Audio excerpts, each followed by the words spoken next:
강력함은 하나됨에 있습니다. 교회가 하나가 될 때 가장 강력합니다. 가정도 마찬가지입니다. 국가도 마찬가지입니다. 서로 하나됨의 기본이 무엇이라고 생각하십니까? 바로 이해하는 것입니다. 아무리 많은 숫자가 있어도 서로 이해하지 못하면 하나가 될 수 없습니다. 또 반대로 단 둘이 있어도 서로를 이해하지 못하면 결코 하나가 될 수 없습니다. 이해하다라는 뜻의 영어 단어가 몇 개 있지만 understand가 있습니다. 이 understand를 가만히 보니까 under, 아래에 stand, 서다. 그래서 좀 단어적으로 생각해 보니까 좀 은혜가 되더라고요. 이해하는 게 무엇이냐? 아래에 설 줄 아는 것, 즉 겸손한 사람이 이해할 수 있다라고 해석해도 무리가 없을 것 같습니다. 낮아져야 이해할 수 있습니다. 우린 누구를 향해 저 사람은 참 이해심이 많아 라고 말합니까? 어떤 포용력이 많고 이해심이 많고 그런 분들이죠. 그런데 겸손한 사람, 낮은 곳에 서는 사람이 이해하려고 하고 또 이해해 줄 수도 있는 것 같습니다. 교만이 무엇입니까? 자기 기준의 잣대로 다른 사람을 평가하는 것입니다. 사랑하는 성도 여러분, 나라가 하나 되고 교회 공동체가 하나 되고 가정이 하나 되기 위해서 우리는 서로를 이해해야 합니다. 또 그 이해로 나가기 위해서 우리는 겸손한 자세를 잃지 말아야 합니다. 교회가 하나 될 때 어렵고 힘든 시절, 정말 세상의 풍랑, 핍박과 박해 아래서도 우리가 서로 하나 될 때 우리는 부흥했습니다. 단순히 숫자적인 증가만의 부흥이 아니라 하나님의 말씀이 세상을 치유하고 변화시키는 역사가 있습니다. 지금 이 시대야말로 우리가 서로 대립과 분열을 넘어서 하나가 되어야 한다는 그 복음의 기본을 선포해야 될 시기라고 믿습니다. 본문 1절로 2절 말씀 함께 나누겠습니다. 그러므로 그리스도 안에 무슨 겉면이나 사랑의 무슨 위로나 사랑의 성령의 무슨 교제나 긍휼이나 자비가 있거든 마음을 같이하여 같은 사랑을 가지고 뜻을 합하며 마음을 품어. 아멘. 무슨 겉면이나 사랑의 위로, 교제, 긍휼, 자비 등. 그런데 중요한 것은 서로 마음을 같이 하는 것입니다. 본문 2절 이하 말씀에서 마음을 같이하여 같은 사랑을 가지고 뜻을 합하며 한 마음을 품으라고 했습니다. 그러면 우리가 품어야 될 하나 되는 마음은 어떤 마음입니까? 5절에 그 해답이 있습니다. 합독하겠습니다. 너희 안에 이 마음을 품으라 곧 그리스도 예수의 마음이니. 아멘. 말씀 요약 첫 번째 나누겠습니다. 하나 되는 마음으로 예수님의 마음을 품어야 합니다. 하나 되는 마음으로 예수님의 마음을 품어야 합니다. 분열은 어둠의 역사입니다. 마귀 어둠의 역사는 분열의 영입니다. 분열시킵니다.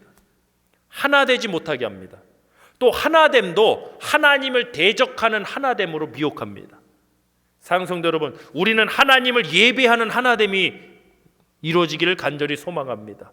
서로를 격려하고 위로하고 덕을 세우고 하나님의 복음으로 세상을 치유하는 하나됨이 우리 공동체 가운데 있기를 간절히 소망합니다. 왜 분열하는 것입니까?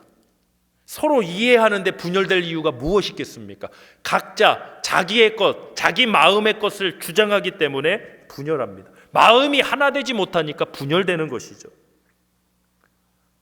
우리 세상은 이 미국 또 한국 또 우리 가정 세계 곳곳에 지금 만연해 있는 갈등과 대립의 불씨들이 이제는 사라져야 합니다. 하나 되어야 됩니다. 또 이 하나됨에 있어서 악용되면 종교 다원주의와 혼합주의와 같은 주장들도 나옵니다. 그렇게 하나 되는 것이 아니라 예수 그리스도의 마음을 품어서 우리가 복음 안에서 진정으로 하나 되길 원합니다. 하나님을 섬기며 이웃을 향해 내 이웃을 내 몸과 같이 사랑하는 주님의 말씀처럼 우리가 섬기고 서로 돕기 간절히 소망합니다. 우리가 하나 되기 위해서 품어야 될 마음은 예수님의 마음이라 했습니다. 우리 교회 공동체가 담임 목사인 저의 마음을 품어서도 안 됩니다. 그렇게 하면 사실 저는 목회하기 쉬울 것 같습니다. 그런데 그렇게 해서는 안 됩니다. 담임 목사의 마음도 아니고 그 누구의 마음도 아니고 우리는 예수님의 마음을 서로 품어서 하나가 되어야 될 줄 믿습니다. 우리 에베소서 2장 16절 말씀 합독합니다. 또 십자가로 이 둘을 한 몸으로 하나님과 화목하게 하려 하심이라. 원수된 것을 십자가로 소멸하시고. 아멘. 예수님의 십자가도 하나됨의 목적이 있습니다. 십자가가 무엇입니까? 둘을 한 몸으로 하나님과 화목하게 하는 것입니다. 원수된 것이 십자가에서 소멸하는 것입니다. 분열되었던 것이 십자가에서 소멸될 줄 믿습니다. 지금 우리 주변에 만연해 있는 갈등과 대립의 어둠의 역사들이 십자가에서 소멸될 줄 믿습니다. 이제 우리 교회 공동체는 하나됨의 복음을 외쳐야 합니다. 지금 세상에는 십자가가 없습니다. 교회 건물 위에, 우리 교회 예배당 위에도 큰 십자가가 있지만 교회 건물 위에 십자가는 많지만 우리 마음에, 사람들의 마음에 십자가가 사라지고 있습니다. 먼저 우리 크리스찬들이 이 주님의 마음, 십자가의 마음을 품길 원합니다. 코로나 바이러스보다 지금 더 무서운 것은 갈등의 바이러스, 분열의 바이러스, 대립의 바이러스, 거짓의 어둠의 바이러스입니다.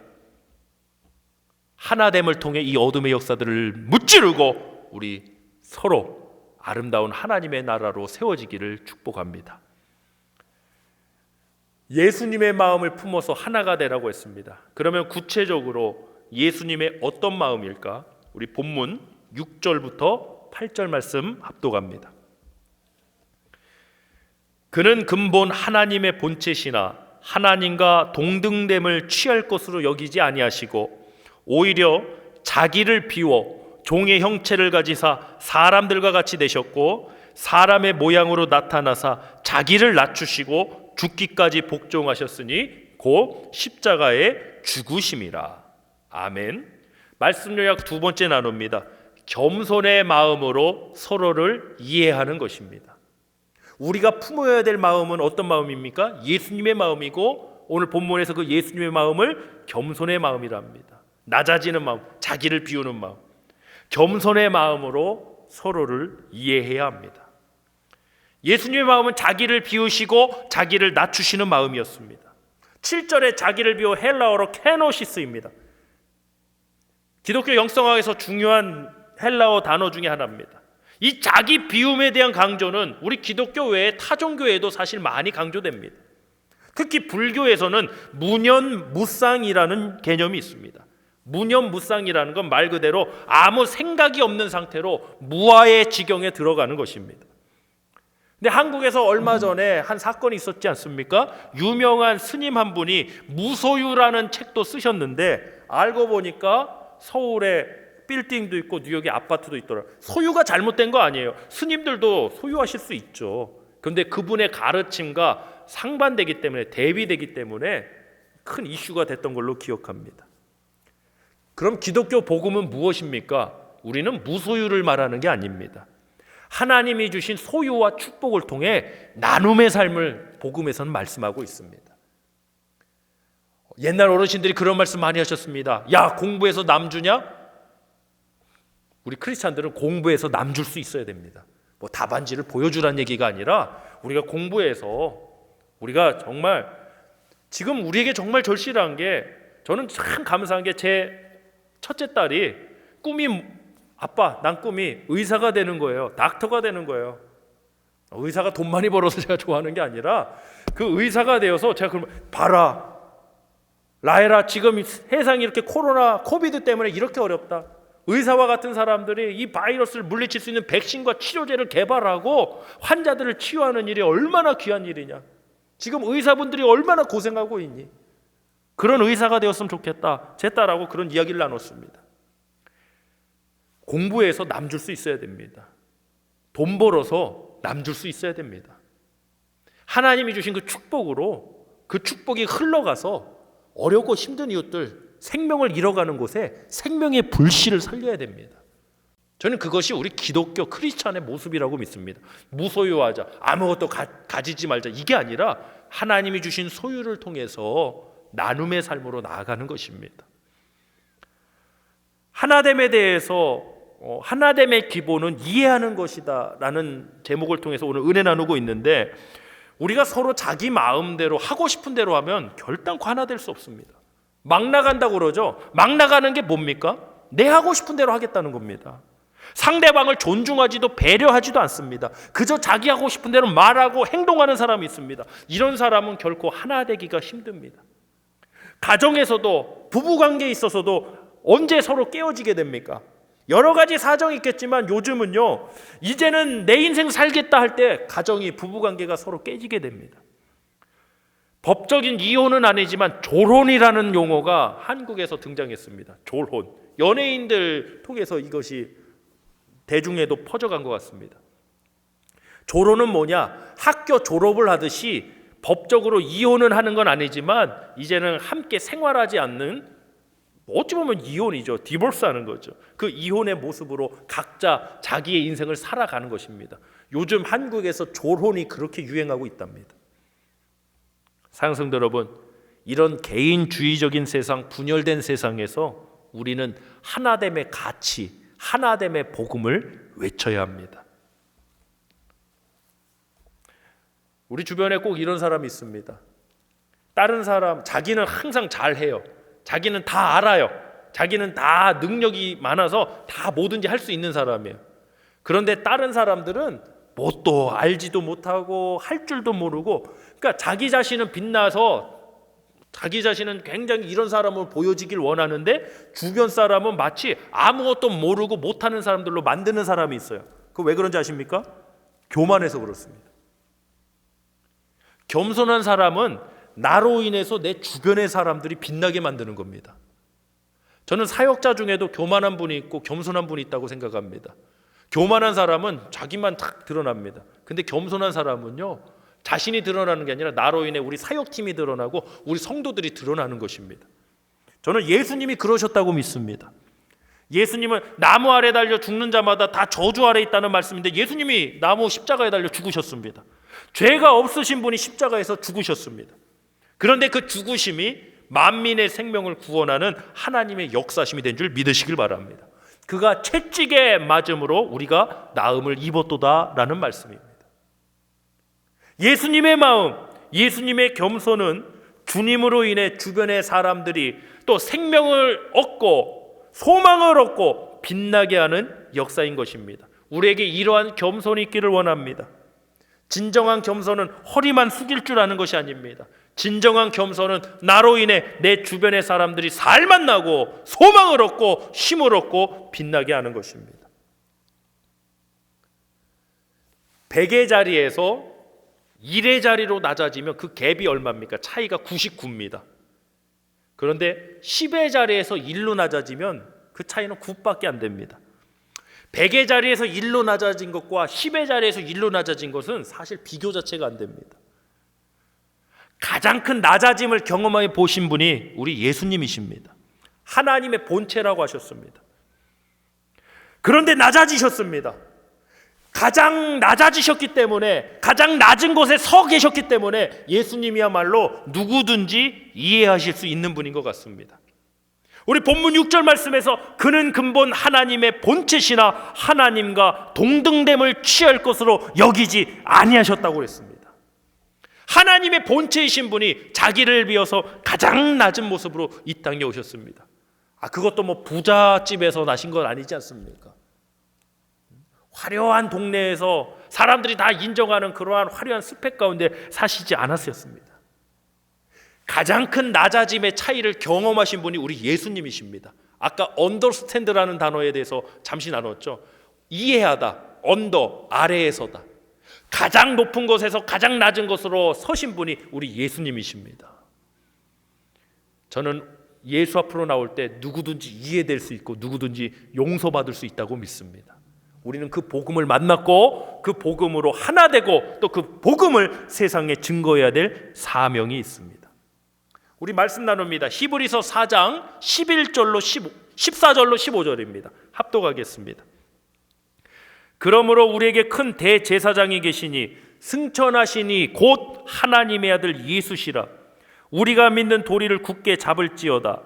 우리에게 있는 대제사장은 우리의 연약함을 동정하지 못하실 이가 아니요 모든 일에 우리와 똑같이 시험을 받으신 이로되 죄는 없으시니라. 아멘. 예수님은 우리의 연약함을 동정하지 못하실 분이 아니라 했습니다. 즉 우리의 연약함을 이해 못하시는 분이 아닙니다. 주님은 우리의 죄값을 지고 우리를 구원하기 위해 이 땅에 오셨습니다. 또한 우리를 이해하시기 위해서 이 땅에 육체로 오시는 낮아짐을 경험하셨습니다. 얼마나 귀한 은혜입니까? 우리가 서로를 이해하기 위해서는 아래에 설 줄 알아야 됩니다. 겸손해야 합니다. 그런데 예수님은 겸손의 왕이십니다. 만왕의 왕이신 예수 그리스도께서 하나님과 동등됨을 취할 것을 여기지 않고 자기를 비우고 낮아지셨습니다. 그리하여 우리의 죄값을 짊어지시고 우리를 구원하셨습니다. 우리는 그 예수님의 마음을 품어야 합니다. 지금 점점 세상에서 희미해져가고 교회 안에서 사라져가고 있는 것이 바로 예수님의 마음입니다. 프로그램만 남으면 뭐 할 겁니까? 재정만 남으면 뭐 할 겁니까? 이렇게 큰 예배당 건물만 남으면 뭐 할 겁니까? 정작 중요한 것은 바로 예수님의 마음이 우리 안에 품어져야 한다는 것입니다. 그 마음이 품어질 때 우리는 서로를 이해하고 존중하고 서로를 용서하고 또 서로 하나 되어 나갈 줄 믿습니다. 본문 3절 합독하겠습니다. 아무 일에든지 다툼이나 허영으로 하지 말고 오직 겸손한 마음으로 각각 자기보다 남을 낮게 여기고. 아멘. 왜 다툼이 일어나고 허영된 일들이 일어나는지 아십니까? 겸손한 마음이 없기 때문입니다. 겸손한 마음이 없기 때문에 이해할 수 없는 것입니다. 이해하려고 하지도 않습니다. 그래서 온갖 분열과 다툼의 일들이 끊이지 않습니다. 그런데 이 지점에 교회가 있어야 합니다. 이 코비드 사태에 우리가 무엇을 할 수 있을까요? 분열하고 갈등하고 서로 대립하는 이 세상 가운데 꼭 코비드 때문만은 아니죠. 정치, 경제적으로 여러 분열이 있죠. 이 지점에 우리 교회가 무엇을 해야 할까요? 바로 예수님의 마음을 품고 세상 가운데 서서 세상을 변화시키고 치유하며 나가야 합니다. 또 말씀 나눕니다. 에베소서 4장 1절로 3절 말씀입니다. 그러므로 주 안에서 갇힌 내가 너희를 권하노니 너희가 부르심을 받은 일에 합당하게 행하여 모든 겸손과 온유로 하고 오래 참음으로 사랑 가운데서 서로 용납하고 평안에 매는 줄로 성령이 하나 되게 하신 것을 힘써 지키라. 아멘. 우리가 하나님의 부르심에 합당하게 행하는 그 일이 무엇입니까? 성령이 하나 되게 하신 것을 힘써 지키는 것입니다. 그럼 우리가 성령이 하나 되게 하신 것을 힘써 지키기 위해서 우리는 어떻게 해야 합니까? 겸손하라 했습니다. 온유로 또 오래 참음으로 사랑 가운데서 서로 용납하라 했습니다. 이것이 바로 예수님의 마음입니다. 할렐루야. 하나 되어야 합니다. 지금 그 어느 때보다도 우리 교회 공동체는 하나 되어야 합니다. 서로를 분열시키고 이간질시키는 어둠의 역사들 물리쳐야 합니다. 자기 생각에 이게 맞는 것 같더라도 교회가 하나 되는 일, 덕을 세우는 일이 아니라면 멈춰 주셔야 합니다. 하나됨을 통해 하나님의 전능하신 역사가 임하고 나타나 사망의 역사를 거두고 생명과 진정한 자유로 회복될 줄 믿습니다. 우리 마지막으로 에베소서 4장 32절 말씀 합독하겠습니다. 서로 친절하게 하며 불쌍히 여기며 서로 용서하기를 하나님이 그리스도 안에서 너희를 용서하심과 같이 하라. 아멘. 사랑하는 성도 여러분, 이번 한 주간 우리가 서로에 대해서 친절하게 하며 불쌍히 여기며 또 서로 용서하기를 하나님이 그리스도 안에서 우리를 용서하신 것 같이 하는 그 복된 한 주간이 되실 축복합니다. 분열되었던 것이 우리 성도님들로 인해서 하나 되는 역사, 회복되고 치유되는 역사 있기를 간절히 소망합니다. 말씀의 결론입니다. 하나됨의 기본은 이해하는 것입니다. 그리고 그 서로를 이해하기 위해서 우리는 낮은 자리에 서야 합니다. 겸손의 자리에 서서 예수님의 마음을 품고 서로 이해하여 하나 될 수 있는 우리 교회 공동체, 우리 가정, 나아가 우리 지역 사회와 이 세계 선교의 역사가 되길 간절히 소망합니다.